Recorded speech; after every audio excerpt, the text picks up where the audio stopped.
Welcome back to city news. Chittoor జిల్లా తెనాలి నియోజకవర్గం కొలిపర మండలం పాలకేంద్రం వద్ద ఫినిక్స్ ఫౌండేషన్ మరియు శంకర కంటి ఆసుపత్రి వారి సౌజన్యంతో ఏర్పాటు చేసిన ఉచిత కంటి వైద్య శిబిరాన్ని మంత్రి నాదెండ్ల మనోహర్ ప్రారంభించారు. ఈ సందర్భంగా మంత్రి మాట్లాడుతూ ప్రజల ఆరోగ్యాన్ని దృష్టిలో పెట్టుకుని స్వచ్ఛంద సంస్థలు ఉచిత వైద్య సేవలు అందించేందుకు ముందుకు రావడం అభినందనీయమని తెలిపారు. నెల రోజుల కృషితో ఈ వైద్య శిబిరాన్ని ఏర్పాటు చేసిన నిర్వాహకులను ప్రత్యేకంగా అభినందించారు. రాజకీయాలకు తావు లేకుండా అందరం కలిసికట్టుగా అభివృద్ధి లక్ష్యంగా ముందుకు సాగుదామని మంత్రి నాదెండ్ల మనోహర్ పిలుపునిచ్చారు. తెనాలిలో ప్రజలకు అత్యాధునిక వైద్య సేవలు అందించేందుకు 30 కోట్ల వ్యయంతో క్రిటికల్ కేర్ ఆసుపత్రి నిర్మాణాన్ని త్వరలో ప్రారంభించనున్నట్లు ప్రకటించారు. ప్రజల రవాణా సౌకర్యాన్ని మెరుగుపరిచేందుకు 5 కోట్ల రూపాయలతో వంతెన నిర్మాణ పనులకు శంకుస్థాపన చేశారు. ఈ వేసవి కాలంలో నియోజకవర్గంలోని డొంక రోడ్ల నిర్మాణాన్ని పూర్తి చేస్తామని తెలిపారు.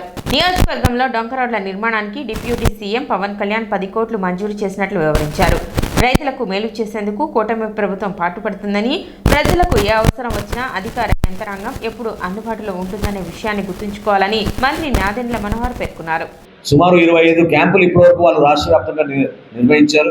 ఎక్కువగా మన గుంటూరు జిల్లాలోనే, ఎందుకంటే వారు మన కంచెలపాలెం నుంచి, మన తెనాలి మండలంలో కంచెలపాలెం అనే గ్రామం, అక్కడి నుంచి వాళ్ళ వారసత్వం, వాళ్ళు అక్కడి నుంచి కష్టపడి ఎదిగి ఈరోజు జాతీయ స్థాయిలోనే కాదు అంతర్జాతీయ స్థాయిలో కూడా వాళ్ళు వ్యాపార కార్యక్రమాలు చేసుకుంటున్న సంస్థ. సో మనస్ఫూర్తిగా వారిని, వారి కుటుంబ సభ్యుల్ని భగవంతుడు ఎప్పుడూ ఆశీర్వదించాలని నేను కోరుకుంటూ, కొలిపర్లో మీకు తెలుసు ప్రధాన ఆసుపత్రి ఏదో ఉందో దాన్ని 30 పడగల ఆసుపత్రిగా దాన్ని మార్చాం. మున్నంగిలో కూడా ఒక పిహెచ్సి ఏర్పాటు చేసి అక్కడ కూడా డాక్టర్ని, వైద్య సిబ్బందిని అందరూ కూడా ఏర్పాటు చేసాం. ఇది సరిపోక తెనాలిలో ఉన్న ఆసుపత్రిని 130 పడగల ఆసుపత్రికి మరో 2 ఆసుపత్రులు కడుతున్నాం. ఫీనిక్స్ ఫౌండేషన్కి ఈ విధంగా ఆలోచించి ఏదో ఒక రోజు సంభాషణలో చుట్టుపల్లి సురేష్ గారు చెప్పారు, వీలైతే ఒక మంచి క్యాంప్ పెడదాం ఈ నియోజకవర్గంలో. ఉచితంగా మనం చేసే శిబిరాలకి, వైద్య శిబిరాలకి ప్రత్యేకంగా చాలామందికి వాళ్ళకి ఇటువంటి ఆరోగ్య సమస్య ఉందని తెలియని రోజులు ఈ రోజుల్లో. ఎందుకంటే ప్రతిరోజు మనం కష్టపడి మన పనులు మనం చేసుకుంటూ ఉంటాం. ఎవరికి ఆరోగ్యపరంగా ఇబ్బందులు కాకూడదు, 50-60 సంవత్సరాలు వచ్చే వరకు మనకి వృద్ధాప్యంలో వెళ్ళిపోతాం అనే భావన ఈ రోజుకి కలుగుతూ ఉంది. దాంతోపాటు యాక్సిడెంట్లో అయినప్పుడు ఎవరికైనా ఇబ్బంది అయితే తెనాల్లో మన క్రిటికల్ కేర్ హాస్పిటల్ ఉంది, 100 పడకల హాస్పిటల్, దాదాపు 30 కోట్ల రూపాయలతో మంజూరు చేయించి అది కూడా మనం ప్రారంభించాం, కట్టడం మొదలుపెట్టాం. ఈ సంవత్సరం కన్నా అది పూర్తవుతుంది. తప్పకుండా మనకి వైద్య సేవల కోసం దూర ప్రాంతాలకు వెళ్లకుండా, నేను మొట్టమొదటిసారి కొలిపల్లో నేను శాసనసభ్యుడికి ఎన్నికైనా కూడా నేను గమనించింది ఏంటంటే, లంక గ్రామంలో నివసిస్తున్న వాళ్ళు, అదేవిధంగా కొలిపర్ నుంచి మీరు తెనాలంటే కనీసం మీకు 1.5 గంటల సమయం పట్టేది ఆ రోజులు. అప్పుడు రోడ్లు కూడా లేవు, మీకు గుర్తుంది కదా. తెనాలికి వెళ్ళాలంటేనే మీకు ఆ రోడ్డు పైన 1.5 గంటలు పట్టేది. సో చక్కటి రోడ్డు మనం నిర్మాణం చేసుకుని తెనాలికి మీరు అవసరం అయితేనే వైద్య సేవలకు వెళ్ళాలి, లేకపోతే ఇక్కడే మనం చక్కగా వైద్య సేవలు ఏర్పాటు చేద్దామన్న ఆలోచనతో మనం ఈ కార్యక్రమం చేసాం. రాష్ట్రంలో జరుగుతున్న అనేక కార్యక్రమాలు ఇప్పుడు నేను 5 కోట్ల రూపాయలతోటి మన కేంద్ర మంత్రి చంద్రశేఖర్ గారితో ఇప్పుడే మేము శంకుస్థాపన చేసాం. కొలిపర, అంతోట, చివరూరు, అదేవిధంగా తూముదూరు, అక్కడ ఉన్న రైతాంగానికి, మీ అందరికీ కూడా మీరు డైరెక్ట్గా కరకట్ట మీద పెరగడానికి ఒక పెద్ద వంతెన 5 కోట్ల రూపాయలతోటి మంజూరు చేపించి ఈరోజు పనులు ప్రారంభించాం. అది మే ఆఖరికల్లా ఆ 5 కోట్ల రూపాయలతో ఆ వంతెన కూడా పూర్తవుతుంది. రోడ్ల విషయంలో కూడా ఎక్కడ కూడా తగ్గకుండా నేను ఈసారి రైతు సోదరులందరూ కూడా మాటిస్తున్నాను, వీలైతే ఈ వేసవి కాలం కల్లా కొలిపర మండలంలో మీరు కోరుకునే విధంగా డొంక రోడ్లు అన్ని కూడా నిర్మాణం చేసేటట్టు తప్పకుండా చర్యలు తీసుకుంటాం. తెనాలిలోని తాగునీటి పథకాన్ని మంత్రి నాదెండ్ల మనోహర్ ఆకస్మికంగా తనిఖీ చేసి అధికారులపై ఆగ్రహం వ్యక్తం చేశారు. ఫిల్టర్ బెడ్లు పాకుడు పట్టి లోపల టైల్స్ పగిలిపోయి దారుణంగా ఉండటంతో అసహనం వ్యక్తం చేశారు. వీటిలోని నీటిని శుద్ధి చేస్తున్నారా, ఇవి తాగితే సురక్షితమేనా అని కమిషనర్ శేషణ ప్రజారోగ్య శాఖ అధికారులను ప్రశ్నించారు. నీటిని పరీక్షించాల్సిన ల్యాబ్ టెక్నీషియన్ లేకపోవడం, రికార్డుల్లో మాత్రం అన్ని టెస్టులు చేస్తున్నట్లు, వాటి నాణ్యతా ప్రమాణాలు బాగున్నట్లు నమోదు ఉండటంతో అభ్యంతరం వ్యక్తం చేశారు. ప్రజారోగ్య శాఖ అధికారులు తనిఖీ చేసి కానీ, పరిశీలించి కానీ ఎన్ని రోజులైందని ప్రశ్నించారు. ఎవరూ సమాధానం చెప్పకపోవటం, ఒకరిద్దరు అధికారులు ఇటీవలే వచ్చామని చెప్పడంతో అసహనాన్ని వ్యక్తం చేశారు. మీరు రాకుండా టెక్నీషియన్స్ లేకుండా కింది స్థాయి సిబ్బందిపై వదిలేసి ప్రజల ఆరోగ్యాన్ని ఏమి చేద్దామనుకుంటున్నారని ప్రశ్నించారు. టెక్నీషియన్ కొత్త పరికరాలు కొనేందుకు వెళ్లాడని, సాయంత్రం వస్తాడని చెప్పడంతో మొత్తం నిర్వహణ అస్తవ్యస్తంగా ఉందని, దీనిని మార్చుకోకపోతే చర్యలు తప్పవని హెచ్చరించారు. విద్యుత్ బిల్లులు 25 లక్షలు రావటంపై విస్తుపోయారు. అంత బిల్లు ఎందుకు వస్తుందని ఆరా తీశారు. మోటార్లు పాడైపోయి ఉండటం, ప్రమాణాల ప్రకారం ఏవీ లేకపోవడంతో ఆగ్రహం చెందారు. ఇంతటి ప్రజాధనం వృధా చేస్తున్నందుకు ఎవరు జవాబుదారీ వహిస్తారంటూ మండిపడ్డారు. మే 15వ తేదీ వరకు సమయం ఇస్తున్నామని, మొత్తం శుభ్రంగా ఉండాలని, మోటార్లన్నీ కండిషన్లో ఉండాలని, ఎక్కడ అపరిశుభ్రత కనిపించడానికి వీలు లేదని, ఇకపై ఇంత నిర్లక్ష్యంగా ఉంటే అందరిపైన వేటు పడుతుందని హెచ్చరించారు. ఆయన వెంట మున్సిపల్ కమిషనర్, శిక్షణలో ఉన్న assistant collector Pawar Swapnil Jagannath, commissioner Seshanna, ఇతర మున్సిపల్ అధికారులు ఉన్నారు.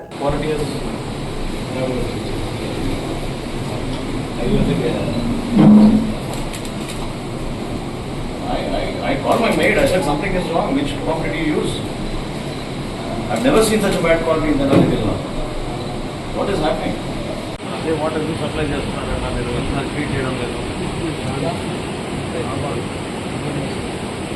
Okay, now I want serious ATR on this.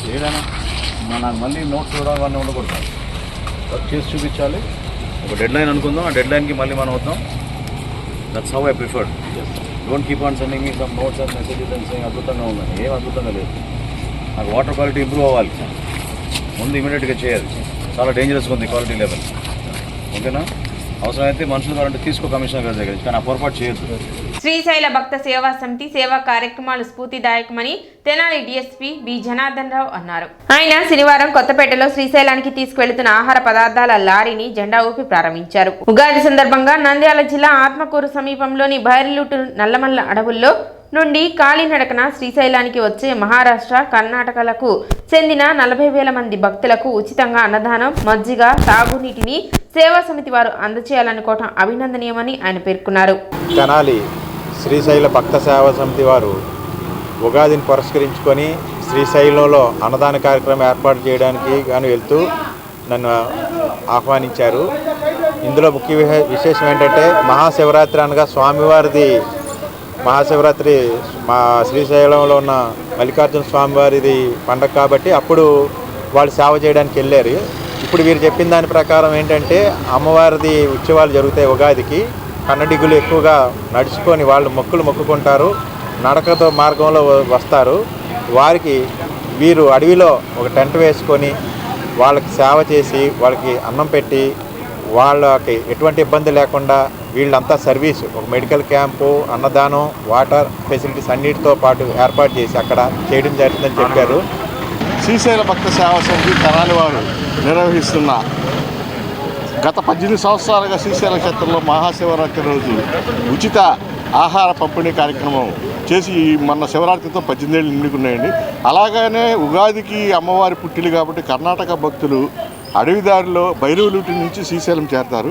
అడవిదారిలో వచ్చే భక్తులకి ఆహారం కానీ పానీయం కానీ దొరకని పరిస్థితి. అటువంటి భక్తులకి శ్రీశైల భక్త సేవా సమితి గత 12 ఏళ్ల నుంచి కూడా ఆహార కార్యక్రమాన్ని నిర్వహిస్తూ ఈ సంవత్సరం కూడా ఆహార కార్యక్రమాన్ని నిర్వహించడానికి బయలుదేరడానికి సిద్ధంగా మా కార్యకర్తలు ఉన్నారు. ఆ కార్యక్రమం నిర్వహణకి మా శ్రేయోభిలాషి అయినటువంటి డిఎస్పీ గారు వచ్చి మా జెండా ఊపి మా కార్యక్రమానికి ఎంతో సహాయ సహకారాలు అందజేస్తా మమ్మల్ని ప్రోత్సహిస్తున్నారు.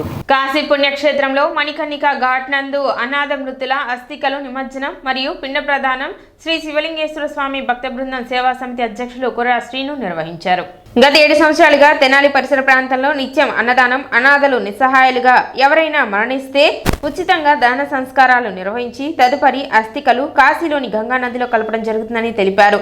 ఈ కార్యక్రమంలో సేవా సమితి అధ్యక్షులు కుర్రా శ్రీను మాట్లాడుతూ గత 7 సంవత్సరాలుగా గుంటూరు పట్టణానికి చెందిన జ్ఞాన ప్రసన్నాంబ పిలుపుతో ఆకలితో ఉన్నవారికి అన్నం పెట్టడం, అనాథలుగా నిస్సహాయాలుగా ఎవరైనా మరణించినచో వారికి దహన సంస్కారాలు ఉచితంగా, ఎవరి దగ్గర ₹1 కూడా తీసుకోకుండా శ్రీ శివలింగేశ్వర స్వామి భక్త బృందం సేవా సమితి చేపడుతుందని తెలిపారు. తదుపరి వారి అస్థికలు కాశీలోని గంగానదిలో నిమజ్జనం చేయడం జరుగుతుందని, పిండ ప్రదానం నిర్వహించి బ్రాహ్మణులకు భోజనం ఏర్పాటు చేయడం జరిగిందని, ఈ కార్యక్రమానికి సహాయ సహకారాలు అందించిన బ్రాహ్మణులకు ధన్యవాదాలు తెలిపారు. కార్యక్రమంలో వేద పండితులు ఏ శివప్రసాద్, ఎస్ రాంబాబు, ఎం తేజబాబు మరియు సేవా సమితి సభ్యులు పాల్గొన్నారు. మనం ఏదైతే స్వామి జ్ఞానప్రసన్న గారి దివ్య ఆశీస్సులతో గత 7 సంవత్సరాల క్రితంగా అన్నదానం, మరి అనాథలుగా నిస్సహాయాలుగా ఎవరైనా చనిపోతే వారికి దాన సంస్కరణ, మరి ఏదైనా మరి దాన సంస్కరణ అయిన తర్వాత మరియు వారి అస్థికలు కాశీలో ఉన్న గంగానందు మరి మణికంఠ ఘాట్లో నిమజ్జనం జరుగుతుంది. మరి ఈ సంవత్సరం కూడా మరి తీసుకురావడం జరిగింది. మరియు వీరు మరి వేద పండితులు మనకి వచ్చినప్పుడు కూడా వీరే చేస్తున్నారు. హిమాంశు ద్వివేది గారు మరి ప్రతిసారి కూడా మనం వీరి ద్వారానే ఈ యొక్క నిమజ్జనం కూడా మనకి చాలా తక్కువ ఖర్చుతో కూడా వారు ఈ యొక్క సహాయ సహకారాలు అందిస్తూ చేస్తున్నారు. మరి కొందరైతే ఖననం చేస్తున్నాం, ఖననం చేసిన వారి పేరు కూడా మరి వారికి పిండ ప్రదానం చేస్తున్నాం. మరి అస్థికలు మరి గంగలో నిమజ్జనం సమర్పించాం. తదుపరి అందరికి కూడా మరి వారి ఆత్మశాంతి చేకూరి ఆ భగవంతుని చేరాలని చెప్పేసి ఈ యొక్క మరి ఆత్మశాంతి కొరకు మరి పిండ ప్రదానం కూడా చేయడం జరిగింది. ఈరోజు శ్రీ మణికర్ణిక మహాపుణ్య క్షేత్రంలో కుర్ర శ్రీను గారు మళ్ళీ ఒక్కసారి వచ్చారు. అదే సంబంధం, అదే అనాథ అసహాయ పోయిన వాళ్ళు చాలా 20 మందికి ఈరోజు వచ్చి అస్థి విసర్జనం ఆయన చేశారు. ఆయనకు భగవంతుకి చాలా ఆశీర్వాదం, పరమేశ్వరికి చాలా ఆశీర్వాదం. ఈ కలియుగ మధ్యకాలంలో ఇలా పని చేసిన వాళ్ళు ఎవరు లేదు. అదృష్టం. శ్రీ మణికర్ణిక క్షేత్రంలో ఈరోజు చైత్రమాస కృష్ణపక్ష అష్టమి రోజు శుభదినే మధ్యాహ్న సమయం కోటి దేవి దేవతా సన్నిధో ఈరోజు కుర్ర శ్రీను గారు 20 మంది సహాయ మందికి అస్థి నివర్జనం మణికర్ణిక ఘట్టంలో చేశారు. శ్రీ శివలింగేశ్వర స్వామి భక్త బృందం సేవా సమితి ఆధ్వర్యంలో మేము శివమాల దీక్ష తీసుకొని 4 నెలలు అయింది. అలాగే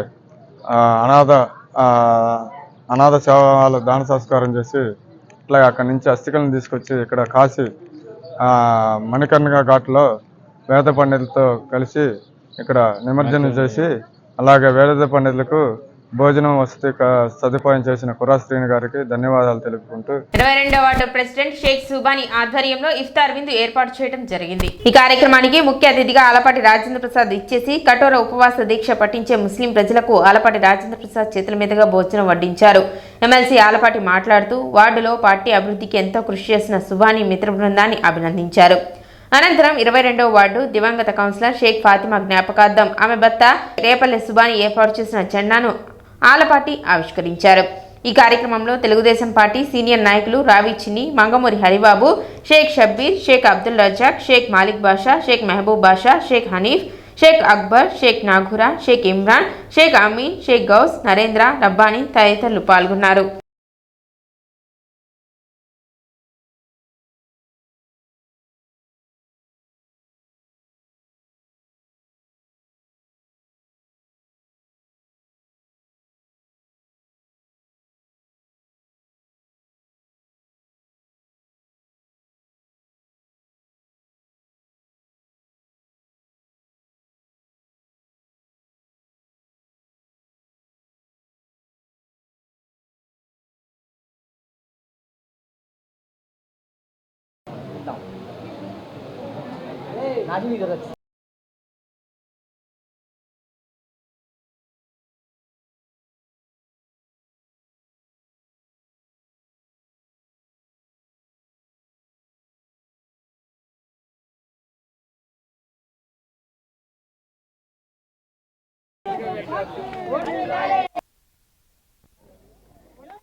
మాజీ కార్పొరేటర్ గారి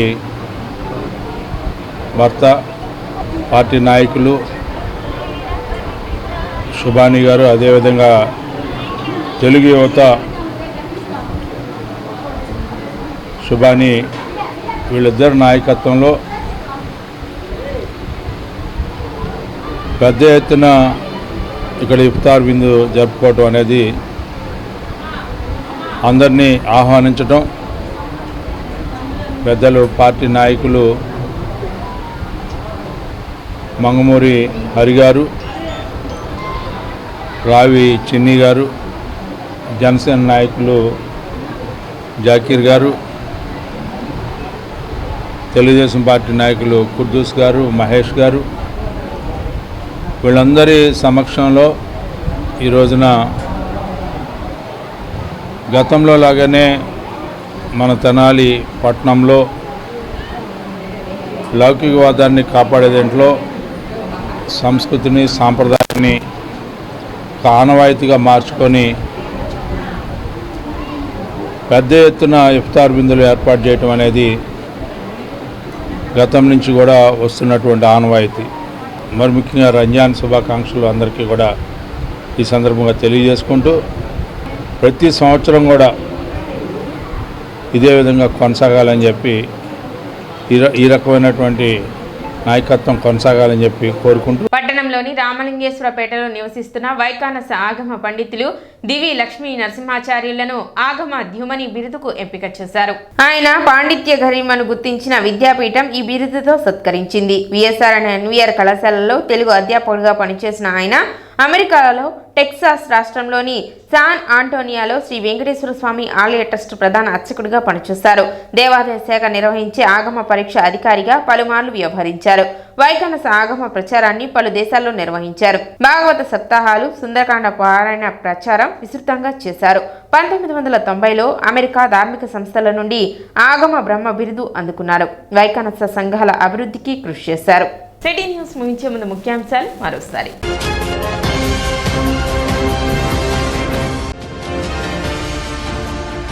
దేశంలోనే ఆంధ్రప్రదేశ్ను నెంబర్ 1గా నిలపాలని కూటమి ప్రభుత్వ లక్ష్యం. మంత్రి నాదెండ్ల మనోహర్, మంత్రి పెమ్మసాని, ఎమ్మెల్సీ ఆలపాటి రాజేంద్ర ప్రసాద్.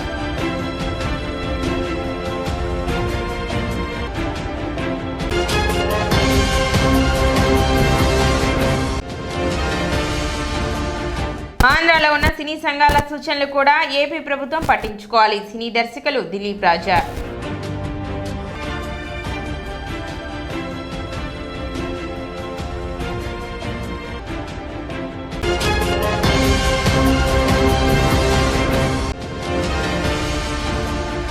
వైభవంగా లక్ష్మీ తిరుపతమ్మ తిరునాళ్లు. ముఖ్య అతిథులుగా హాజరైన మంత్రి నాదెండ్ల, ఎమ్మెల్సీ ఆలపాటి రాజేంద్ర ప్రసాద్.